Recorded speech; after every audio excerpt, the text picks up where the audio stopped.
Hi everyone, today we're going to talk about another procedure related thing. So we're going to talk about labeling our specimens at the end of the procedure. So labeling the specimens is important. If they're not labeled correctly, then the lab won't accept them, and all of your hard work to get that fluid will be for naught. So today I've got some specimens that we've taken from our kit. Let's say we've done a thoracentesis, and I'm going to show you the proper way to label them. So first we're going to grab a sticker like this. I've just got the patient information blacked out. So you always want to label your specimens with the sticker oriented vertically, never horizontal like this. And so you just place it on the side and you just give it a good stick like that so it doesn't fall off. This is a perfectly labeled specimen. You don't have to write anything on the sticker. These specimens go with requisitions that tell the lab what to test them for. So each of those tubes gets labeled like that. Similar with the ABG syringe for our pH. Again, we've got our sticker here. We never put it this way. We orient it vertically like this. And we just go all the way around just like that. So that is our ABG syringe right there. And we've got that. Now I stickered these a little bit earlier, but it's the exact same concept with the orange top for cytology. So you can see that it's oriented vertically across. And the one thing to make sure is labeling your blood culture bottles, because there's a lot of ways these can be messed up. So you can see how I've labeled it here, but you see on the back of these that there's a barcode, and this barcode cannot be covered. This is how the machine that these go into actually interacts with this bottle and how it actually does the test.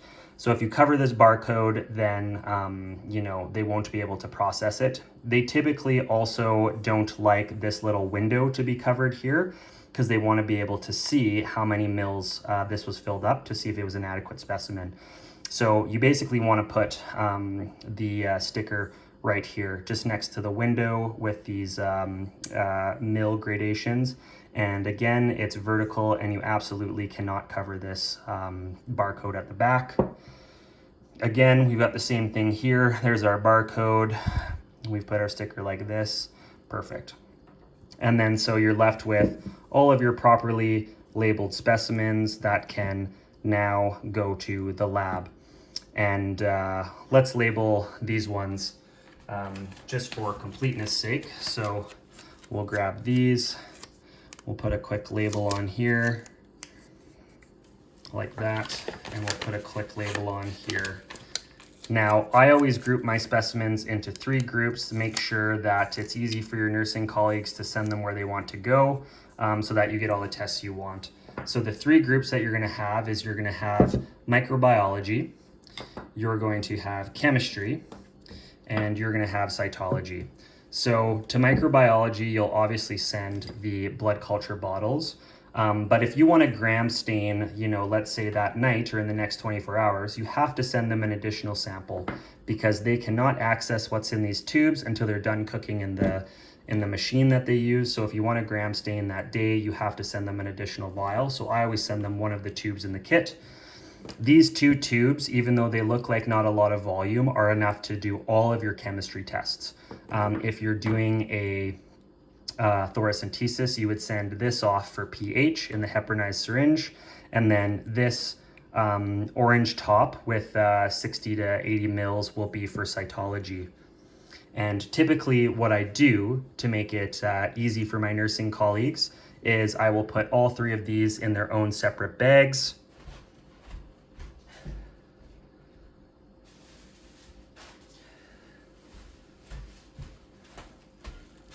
There are collection bags on every ward that just look like this. So you would just open this. We would have one for cytology like that. And we would open this and we would have our chemistry tests like this. And then we would have our microbiology tests like this. basically foolproof that all the tests go where you want them to go. And each of these bags is accompanied by their requisitions, which I will show you in the next video.